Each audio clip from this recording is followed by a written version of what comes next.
how to tire your dog out. A lot of dogs in today's world have what we call understimulation, which means they're not getting enough physical and mental exercise throughout the day to satisfy their instinctual needs. So every day with our dogs, we do need to meet their instinctual need of mental and physical exercise, but then there's also times where we do need to bring their energy level way down. For certain situations, this could be a vet visit with a dog that's a little bit stressed out at the vet. If we bring their energy level down, it helps the vet visit go a little bit more smoothly. Or if we have a big party going on and we know we're not going to be able to exercise our dog during the party when we normally would, we might tire them out before the party, you know, things like that, so special circumstances. But with exercise in general, one of the key components is not doing the same thing every day.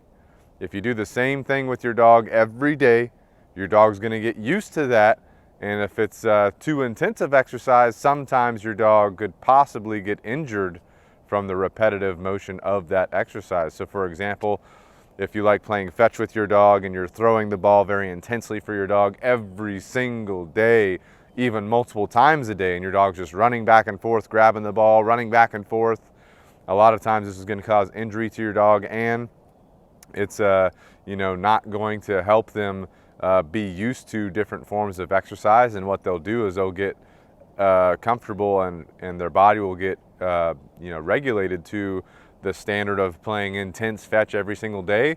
So if there's ever a day where you don't get to play fetch, your dog is going to have tons of extra energy because the body is used to running in hard and playing fetch every day. So you don't want to do the same thing every day because you don't want the dog's body getting used to that or their mind, and you also don't want to cause any injury. So the only exception to that is walking. We do recommend walking every single day, preferably after a meal. So at least 2 walks a day too, one in the morning, one in the evening. But let's say you do your morning meal, you're eating your breakfast while your dog's eating their breakfast. When breakfast is over, take them a walk. Take a 10 to 30 minute walk at a brisk pace, a moderate pace, nothing crazy, not too fast, not too slow.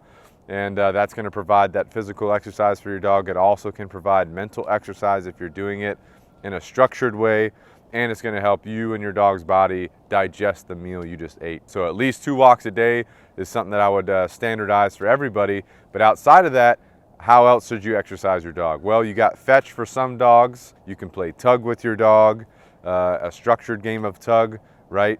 That's going to be a great way to exercise your dog. Again, you don't want to do the same thing every day, but every couple days you could rotate through some of these other options. You could train your dog to walk on a treadmill and use the treadmill to your advantage, right? You could have them walk on an incline on the treadmill. You could run some intervals on the treadmill where they're going a little bit faster for a short period of time, then a little bit slower, right? To change up how you're working your dog and how you're providing exercise for them. You could run with your dog. You could train them to walk next to a bike. You could do some off-leash work where you're walking like in a nature trail or a hiking trail, letting your dog run off, sniff things, you call them back to you, they run off, you call them back to you, these types of things.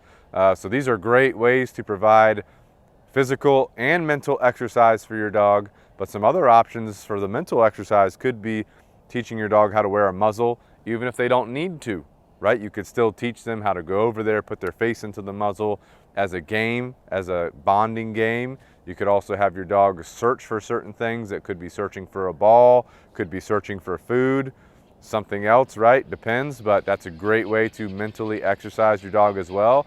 Then let's not forget distraction work, taking your dog out to a populated area and walking through that area. That's going to be a lot of mental stimulation for your dog. And last but not least, obedience work. So practicing some obedience drills with your dog throughout the day, that's going to provide that mental exercise. So the key component of exercising your dog is you want to provide variety to your dog throughout the week, throughout the month. Again, those walks are going to be generally standard, but the other things we talked about are some things you can throw into your routine every couple days to provide that exercise to them.